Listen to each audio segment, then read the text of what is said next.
मैंने आप सब से काफी बार बोला है कि हिंदुस्तान में लोकतंत्र पर आक्रमण हो रहा है और इसका हमको हर रोज नए नए उदाहरण मिल रहे हैं। सवाल मैंने एक ही पूछा था, फाउंडेशन पे जाता हूं, अदानी जी की शेल कंपनीज हैं, अदानी जी की शेल कंपनीज हैं, उसमें 20,000 करोड़ रुपया किसी ने इन्वेस्ट किया। अदानी जी का पैसा नहीं है, अदानी जी का इंफ्रास्ट्रक्चर बिजनेस है, पैसा किसी और का है। सवाल यह है, ये जो 20,000 करोड़ रुपए हैं ये किसके हैं? यह सवाल मैंने पूछा। मैंने पार्लियामेंट हाउस में प्रूफ देके, जो मीडिया रिपोर्ट से मैंने निकाला, अदानी जी और नरेंद्र मोदी जी के रिश्ते के बारे में डिटेल में बोला। रिश्ता नया नहीं है, रिश्ता पुराना है। जब नरेंद्र मोदी जी गुजरात के सीएम बने थे तब से रिश्ता है और उसके बहुत सारे पब्लिक प्रूफ्स हैं। हवाई जहाज में मैंने फोटो दिखाई, नरेंद्र मोदी जी बड़े कंफर्ट में बैठे हुए थे अपने दोस्त, अपने मित्र के साथ। पार्लियामेंट में मैंने दिखाई। यह सवाल मैंने पूछा। फिर मेरी स्पीच को एक्सपंज किया गया। मैंने स्पीकर को डिटेल चिट्ठी लिखी, पॉइंट बाय पॉइंट, कि मैंने कहा कि एयरपोर्ट्स अदानी जी को रूल बदल के दिए गए हैं। ये लीजिए रूल की कॉपी जिसको बदला गया है। चिट्ठी लिखी, कोई फर्क नहीं पड़ा। फिर मेरे बारे में मंत्रियों ने पार्लियामेंट में झूठ बोला कि मैंने विदेशी ताकतों से मदद मांगी। मैंने ऐसी कोई बात नहीं की है। मैंने कहा स्पीकर से, मैंने जाके कहा, स्पीकर सर, पार्लियामेंट का नियम है कि अगर किसी मेंबर पर कोई एक्यूजेशन लगाता है तो उस मेंबर को जवाब देने का हक होता है। मैंने एक चिट्ठी लिखी, उस चिट्ठी का जवाब नहीं आया। दूसरी चिट्ठी लिखी, उस चिट्ठी का जवाब नहीं आया। फिर मैं स्पीकर के चेंबर में गया। मैंने स्पीकर सर से कहा, स्पीकर सर, यह कानून है, यह रूल है, इन्होंने झूठा आरोप लगाया है, मुझे आप बोलने क्यों नहीं दे रहे हैं? स्पीकर सर मुस्कुराते हैं, कहते मैं नहीं कर सकता। और फिर उसके बाद आपने सबने देखा क्या हुआ। सवाल पूछना मैं बंद नहीं करूंगा। नरेंद्र मोदी जी का अदानी के साथ क्या रिश्ता है और 20,000 करोड़ रुपए किसके हैं, मैं पूछता जाऊंगा। मुझे कोई डर नहीं लगता इन लोगों से। और अगर ये सोचें कि मुझे डिस्क्वालीफाई करके, धमका के, जेल में डाल के मुझे बंद कर सकते, नहीं, मेरी वो हिस्ट्री नहीं है। मैं हिंदुस्तान के लोकतंत्र के लिए लड़ रहा हूं और मैं हिंदुस्तान के लोकतंत्र के लिए लड़ता रहूंगा। किसी चीज से नहीं डरता हूं। राहुल जी, मैं मोहित दुबे हूं। मेरा सवाल यह है कि आप शहीदों के परिवार से आते हैं। आपकी दादी भी डिस्क्वालीफाई हुई, जनता के बीच गई, आप सत्ता में वापस आए। आज के दौर में राहुल गांधी भी डिस्क्वालीफाई हो गए हैं क्योंकि तमाम आपने इश्यूज को उठाया, चीन के इश्यूज को उठाया। क्या राहुल गांधी भी जनता के बीच में जाएंगे और वही वापसी फिर से करेंगे? राहुल गांधी भारत जोड़ो यात्रा में 4.5 महीने जनता के बीच में रहेंगे और वो मेरा काम है, वो मैं करता जाऊंगा। हाँ जी, अनवर। आज के हिंदुस्तान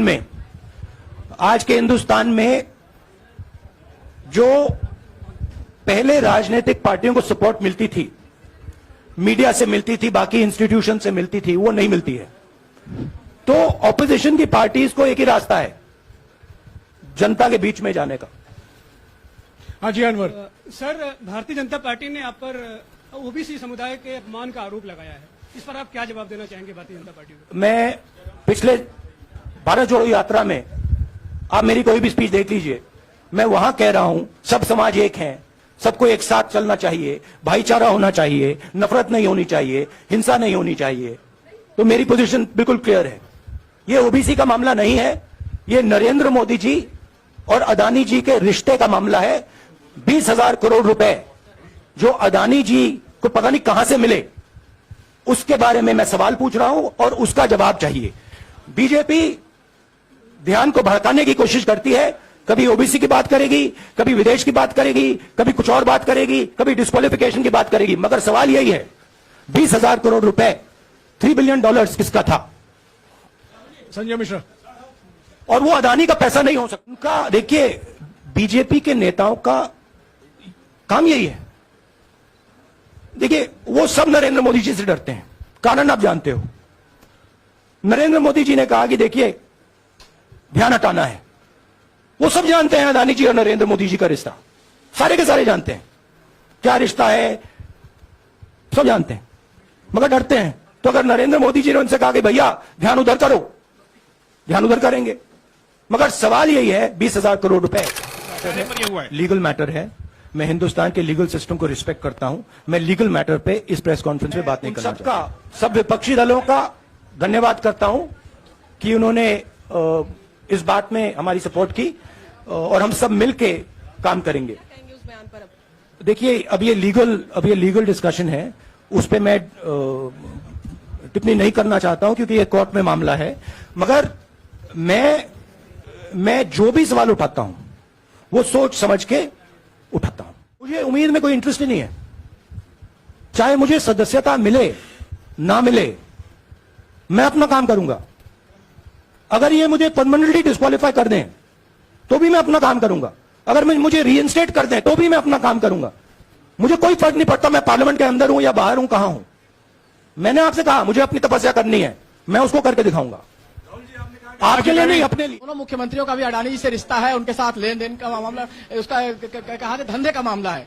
लेकिन क्या धंधे का मामला क्या बात कर रहे हैं? ये धंधा रोकेंगे ये लोग? जिनके पास जो भी स्टेट का उनके साथ नाता है, जो भी बिजनेस चल रहा है, वो बिजनेस रोका जाएगा क्या? देखिए, सिंपल सी बात है, आप डिस्ट्रैक्ट करने की कोशिश मत कीजिए। 20,000 करोड़ रुपए अदानी जी की शेल कंपनीज में कहां से आए? आप इंक्वायरी कीजिए। अगर बात निकली कि हमारे चीफ मिनिस्टर का पैसा है तो इनको जेल में डाल दीजिए। अगर बात निकली तो किसी और का पैसा है तो उसको जेल में डालिए। मैडम, आप लोकतंत्र को समझिए। ये जो पैनिक रिएक्शन इन्होंने किया है नरेंद्र मोदी जी ने, इससे सबसे ज्यादा फायदा मिलेगा विपक्ष को।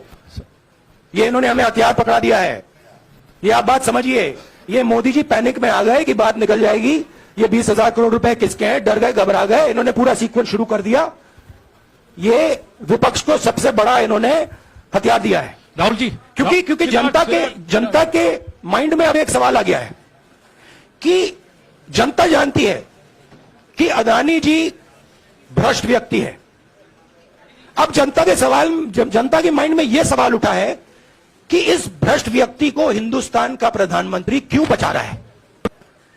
यह मतलब अब सब कुछ बीजेपी के लोग, नरेंद्र मोदी जी सब कुछ इस व्यक्ति को बचाने के लिए क्यों कर रहे हैं। दूसरा सवाल, बीजेपी के लोगों ने कहा कि अदानी पर आक्रमण देश पर आक्रमण है। मतलब इनके माइंड में देश अदानी है और अदानी देश है। बात समझिए।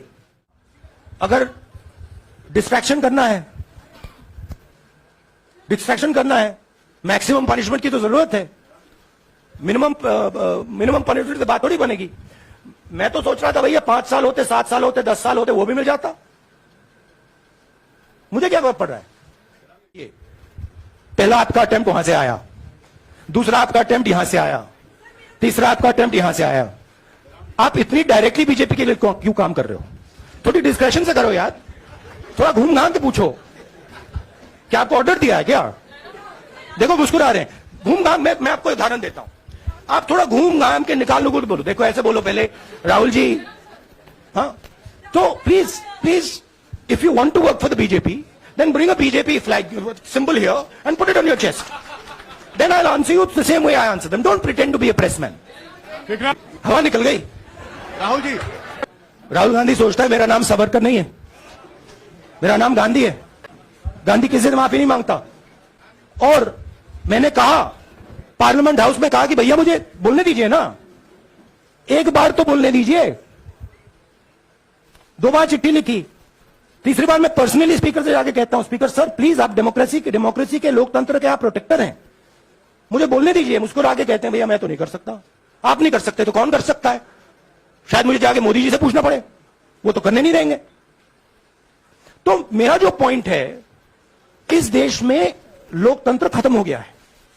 इस देश के लोग जो इनके दिल में है, हमारे दिल में है, बोल नहीं सकते हैं। इस देश के इंस्टीट्यूशन पर आक्रमण हो रहा है। और उस आक्रमण का मैकेनिज्म क्या है? उस आक्रमण का मैकेनिज्म नरेंद्र मोदी जी और अदानी जी का रिश्ता है, वो फाउंडेशन है। मैं नरेंद्र मोदी जी पर सवाल नहीं पूछ रहा हूं, मैं अदानी जी पर सवाल पूछ रहा हूं। बीजेपी अदानी जी को क्यों प्रोटेक्ट कर रही है? आप नरेंद्र मोदी जी को प्रोटेक्ट कीजिए। मैं अदानी जी पे पूछ रहा हूं, आप अदानी जी को क्यों प्रोटेक्ट कर रहे हो? आप इसलिए अदानी जी को प्रोटेक्ट कर रहे हो क्योंकि आप ही अदानी हो।